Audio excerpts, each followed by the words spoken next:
श्री कृष्ण गोविंद हरे मुरारे, हे नाथ नारायण वासुदेव। राधे राधे दोस्तों, सरिता ज्ञान गंगा में आप सभी का स्वागत है। आइए हम वैशाख मास महात्म्य में महर्षि वशिष्ठ के उपदेश से राजा कीर्तिमान का अपने राज्य में वैशाख मास के धर्म का पालन कराना और यमराज का ब्रह्मा जी से राजा के लिए शिकायत करना, इसका श्रवण करें। मिथिलापति ने पूछा, ब्रह्मान, जब वैशाख मास के धर्म अतिशय सुलभ पुण्य राशि प्रदान करने वाले भगवान विष्णु के लिए प्रीतिकारक चारों पुरुषार्थों की तत्काल सिद्धि करने वाले सनातन और वेदोक्त हैं, तब संसार में उनकी प्रसिद्धि कैसे नहीं हुई? श्रुतदेव ने कहा, राजन, इस पृथ्वी पर लौकिक कामना रखने वाले ही मनुष्य अधिक हैं।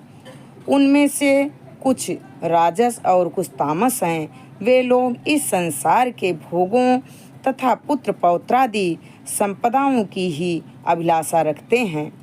कहीं किसी प्रकार कभी बड़ी कठिनाई से कोई एक मनुष्य ऐसा मिलता है जो स्वर्गलोक के लिए प्रयत्न करता है और इसीलिए वह यज्ञ आदि पुण्य कर्मों का अनुष्ठान बड़े प्रयत्न से करता है, परंतु मोक्ष की उपासना प्रायः कोई नहीं करता। पूर्व काल की बात है, काशीपुरी में कीर्तिमान नाम से विख्यात एक चक्रवर्ती राजा थे। वे इक्ष्वाकु वंश के भूषण तथा महाराज नृग के पुत्र थे। संसार में उनका बड़ा यश था। वे अपनी इंद्रियों पर और क्रोध पर विजय पा चुके थे। ब्राह्मणों के प्रति उनके मन में बड़ी भक्ति थी। राजाओं में उनका स्थान बहुत ऊंचा था। एक दिन वे मृगया में आसक्त होकर महर्षि वशिष्ठ के आश्रम पर आए। वैशाख की चिलचिलाती हुई धूप में यात्रा करते हुए राजा ने मार्ग में देखा, महात्मा वशिष्ठ के शिष्य जगह जगह अनेक प्रकार के कार्यों में विशेष तत्परता के साथ संलग्न थे। वे कहीं पौशाला बनवाते थे और कहीं छाया मंडप, किनारे पर झरनों के जल को रोककर स्वच्छ बावली बनाते थे। कहीं वृक्षों के नीचे बैठे हुए लोगों को वे पंखा डुलाकर हवा करते थे। उन्हें देखकर राजा ने पूछा, आप लोग कौन हैं? उन्होंने उत्तर दिया, हम लोग महर्षि वशिष्ठ के शिष्य हैं। राजा ने पूछा, यह सब क्या हो रहा है? वे बोले, ये वैशाख मास में कर्तव्य रूप से बताए गए धर्म हैं, जो धर्म अर्थ काम मोक्ष चारों पुरुषार्थों के साधक हैं। हम लोग गुरुदेव वशिष्ठ की आज्ञा से इन धर्मों का पालन करते हैं। राजा ने पुनः पूछा, इनके अनुष्ठान से मनुष्यों को कौन सा फल मिलता है? किस देवता की प्रसन्नता होती है? उन्होंने उत्तर दिया, हमें इस समय यह बताने के लिए अवकाश नहीं है। आप गुरु जी से ही यथोचित प्रश्न कीजिए। यशस्वी महायशस्वी महर्षि इन धर्मों को यथार्थ रूप से जानते हैं। शिष्यों के ऐसा उत्तर देने पर राजा शीघ्र ही महर्षि वशिष्ठ के पवित्र आश्रम पर, जो विद्या और योग शक्ति से संपन्न था, वहां राजा को आते देख महर्षि वशिष्ठ मन ही मन बड़े प्रसन्न हुए। उन्होंने सेवकों सहित महात्मा राजा का विधि पूर्वक आतिथ्य सत्कार किया। जब वे आराम से बैठ गए, तब गुरु वशिष्ठ ने प्रसन्नता पूर्वक बोले, भगवान, मैंने मार्ग में आपके शिष्यों द्वारा परम आश्चर्यमय शुभ कर्मों का अनुष्ठान होते देखा, किंतु उसके संबंध में जब मैं प्रश्न किया, तब उन्होंने दूसरी कोई बात ना बताकर आपके पास जाने की आज्ञा दी। तब महायशस्वी वशिष्ठ जी ने प्रसन्नता पूर्वक कहा, राजन, तुम्हारी बुद्धि को उत्तम शिक्षा मिली है, अतः उसने यह उत्तम निश्चय किया है, भगवान विष्णु की कथा के श्रवण और भगवत धर्मों के अनुष्ठान में जो तुम्हारी बुद्धि की अत्यंतिक वृत्ति हुई है, यह तुम्हारे किसी पुण्य का ही फल है।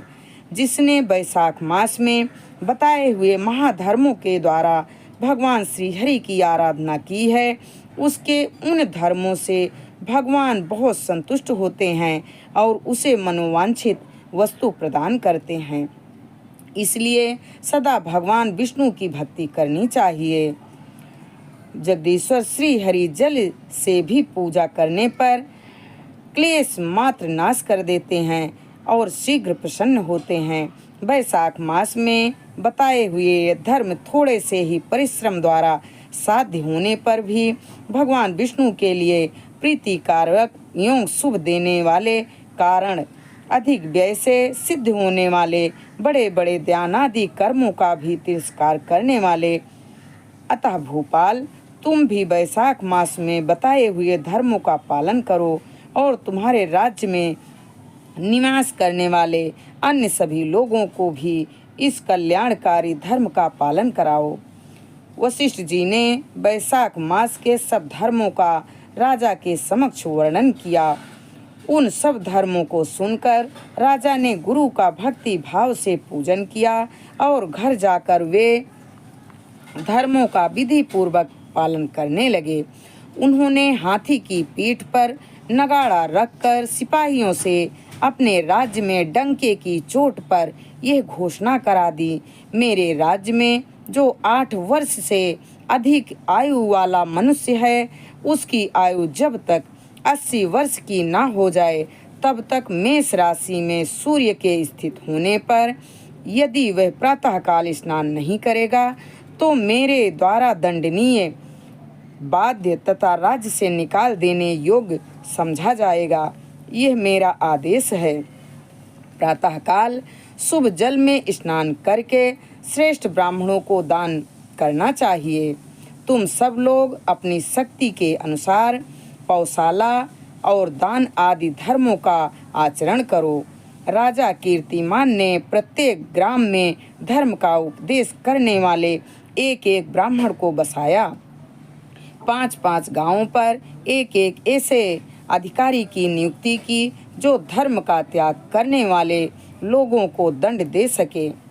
वहां के मनुष्यों को विष्णु लोक की प्राप्ति निश्चित थी। एक बार भी वैशाख स्नान कर लेने से मनुष्य यमराज के पास नहीं जाता। अपने धर्म अनुकूल धर्म से स्थित हुए सब लोग विष्णु लोक में चले जाने से यमपुरी के सब नरक खाली हो गए। वहाँ एक भी पापी प्राणी नहीं रह गया। वैशाख मास के प्रभाव से यमपुरी के मार्ग की यात्रा ही बंद हो गई।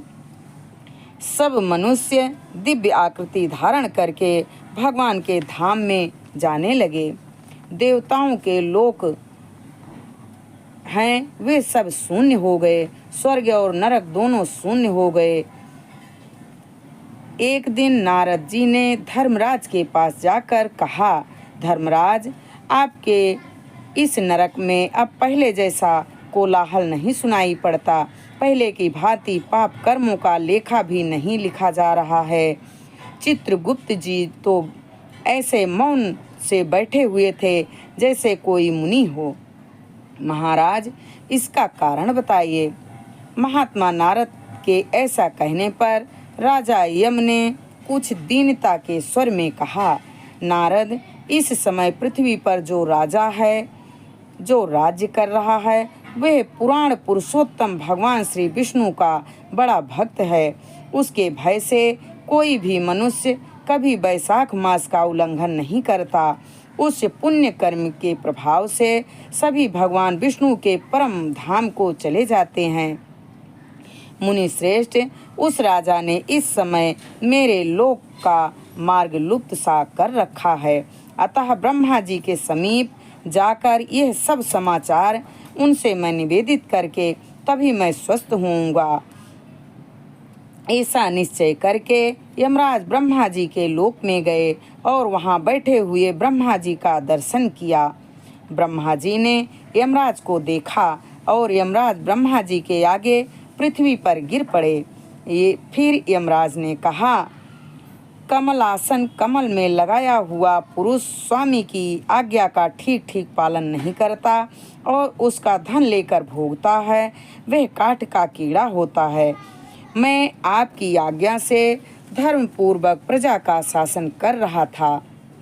मैं अब तक मुनियों और धर्मशास्त्रों के कथनानुसार पुण्यात्मा को पुण्य के फल से और पाप आत्मा को पाप के फल से संयुक्त किया करता था, परंतु अब आपकी आज्ञा का पालन करने में असमर्थ हो गया हूँ। कीर्तिमान के राज्य में सब लोग वैशाख मासोक्त पुण्य कर्मों का अनुष्ठान करके पितरों और पितामहों के साथ वैकुंठ धाम में चले जाते हैं। उनके मरे हुए पितर और पितामह आदि भी विष्णु लोक में चले जाते हैं। बड़े बड़े यज्ञों द्वारा भी मनुष्य वैसी गति नहीं पाता है जैसी वैशाख मास से मिल रही है।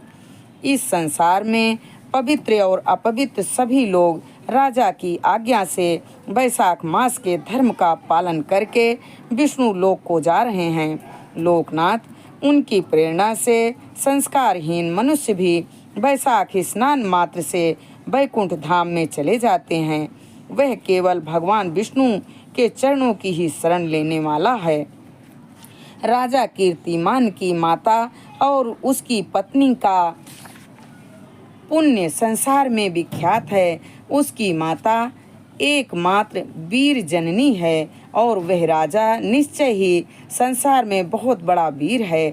जिस प्रकार कीर्तिमान मेरी लिपि को मिटाने में उद्यत हुआ है, ऐसा उद्योग पुराणों में और किसी का नहीं सुना गया है। भगवान विष्णु की भक्ति में तत्पर हुए राजा कीर्तिमान के सिवा दूसरे ऐसे किसी को मैं नहीं जानता जो डंका बजाकर घोषणा करते हुए लोगों को ऐसी प्रेरणा देता हो और मेरे लोक के मार्ग को विलुप्त करने की चेष्टा कर रहा हो। मैं इस वीडियो को यहीं पर संपूर्ण करती हूँ। आगे की जानकारी अगले वीडियो में। हरे राम राम राम हरे हरे, हरे कृष्णा कृष्णा कृष्णा हरे हरे। श्री लक्ष्मी नारायण भगवान के चरणों में हमारा कोटि कोटि प्रणाम स्वीकार हो। श्री गंगा मैया के चरणों में हमारा कोटि कोटि प्रणाम स्वीकार हो।